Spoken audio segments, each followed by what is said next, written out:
Afinal, dá para copiar o trabalhinho do colega? E o que você tem que fazer para conseguir um bom resultado?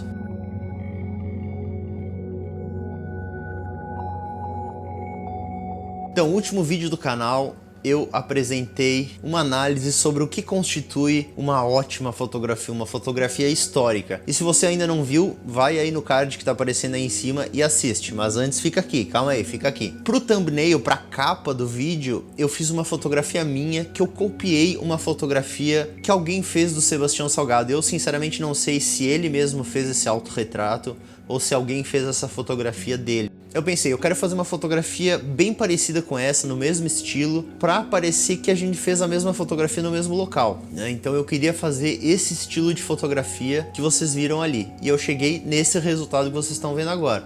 Vocês veem que tem umas pequenas diferenças que eu vou comentar sobre, que foram propositais, mas eu quero falar para vocês o que você tem que analisar para copiar essa fotografia. Teve uma galera já me falando que tentou fazer a mesma fotografia e não conseguiu fazer. E como é que eu fiz? O que eu analisei para chegar nos mesmos resultados que o Sebastião Salgado tem aí no retrato dele? Primeira coisa que você tem que observar: a direção da luz, a dureza da luz e a intensidade da luz. São três elementos fundamentais. O que você vai analisar sobre a dureza da luz? A dureza é basicamente o quão rápida é a transição entre áreas iluminadas e áreas de sombra. Se essa transição é mais gradual, significa que a imagem foi iluminada por uma luz mais suave, uma luz com uma fonte maior. Se a transição é bem pequena, provavelmente foi iluminada com um ponto único de luz. Se você for olhar no olho do Sebastião Salgado, ali tem o reflexo da fonte luminosa que foi utilizada. Eu acredito que foi um beauty dish, talvez de uns 40, 50 centímetros ali, estava bem próximo dele. Eu não tenho beauty dish ainda aqui no meu estúdio. Eu encomendei um, mas não tenho ainda. Então eu tinha o meu softbox aqui 80 por 80 e foi o que eu utilizei para fazer a fotografia. Outra coisa que vocês têm que observar: eu falei a direção da luz. A direção é o ângulo, de onde que a luz está vindo. E você vê que o rosto dele está perfeitamente iluminado, tanto na esquerda quanto na direita.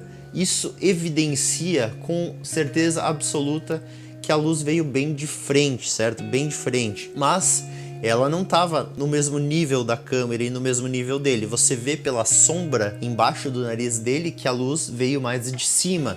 Você vê ali como tem uma sombra bem marcada no nariz, certo? Que fica bem claro ali.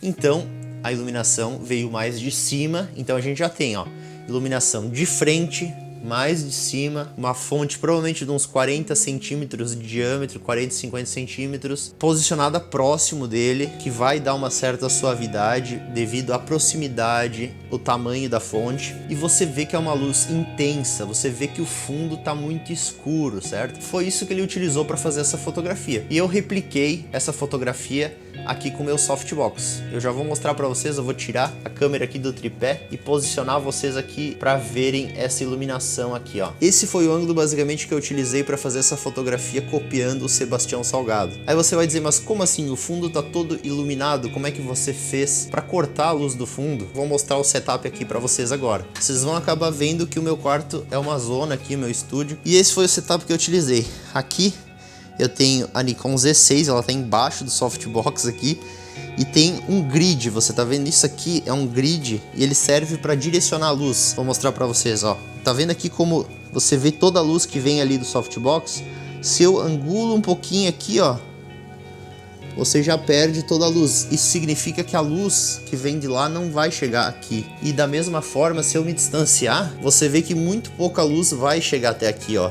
Por exemplo, essa parte mais de baixo aqui não vai chegar. Aqui ainda chega um pouco de luz, tá vendo? Então por isso que a cena fica um pouco iluminada mesmo com o grid, certo? Talvez se tivesse um grid mais fechadinho aqui em cima, aí não chegaria nenhuma luz aqui no fundo. E se eu tivesse um pouquinho mais de distância, mais longe o fundo também, eu conseguiria cortar ainda melhor a luz, certo? Isso que é importante. Então, para fazer a foto, eu basicamente fiquei dessa distância aqui da câmera, em 24 milímetros. Se você tem uma cropada, isso dá mais ou menos uns 15 milímetros. E tive essa luz chegando de cima aqui, que gerou essa sombra que vocês viram ali na fotografia. E como que eu faço então para cortar a luz de trás. Eu coloquei uma velocidade de exposição de 1/500 mais ou menos, que aí eu conseguia cortar absolutamente toda a luz proveniente aqui do quarto. Eu fiz o teste antes sem o flash, certo? E ficava tudo preto, totalmente subexposto, sem nem luz nenhuma. Aí eu coloco o meu disparador aqui da Godox e aqui dentro eu tenho um flash, certo? Essa fotografia, para cortar bem a luz ambiente, o ideal é fazer com o flash. O flash vai basicamente só iluminar o meu rosto aqui e pouquíssimo ele vai iluminar lá atrás. Acaba iluminando um pouco lá atrás porque vocês viram uma partezinha daqui de cima aqui do softbox atinge lá atrás. Aí eu tive que usar filtros graduais para cortar a luz lá atrás e deixar perfeitamente preto, certo? Outro detalhe importante dessa fotografia é que você vê que o meu pescoço aqui não tá aparecendo. Eu enrolei uma outra camisa preta aqui por cima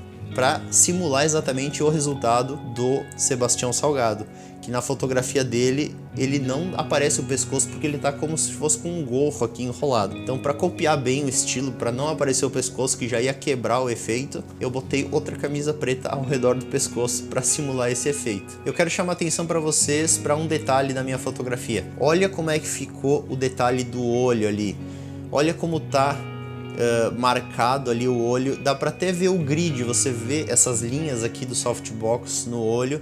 E aí compara com a do Sebastião Salgado. Você vê que ele não utilizou nenhum tipo de grid ali na iluminação, porque iria aparecer no olho dele, e você vê que o highlight ali no olho dele é menor que o meu. Isso significa que eu utilizei uma luz mais suave, ou seja, ela era maior em relação a mim. Ou seja, o meu softbox 80x80 aqui provavelmente foi consideravelmente maior do que a fonte luminosa que ele utilizou. E eu vou desafiar vocês a copiar a minha fotografia do Sebastião Salgado agora. Marquem a sua fotografia no Instagram com o hashtag HeitorPerger. Desafio aí pra quarentena. Participem, vamos ver aí quais os melhores resultados. Beleza, pessoal? Era isso aí. Nos vemos no próximo vídeo. Valeu!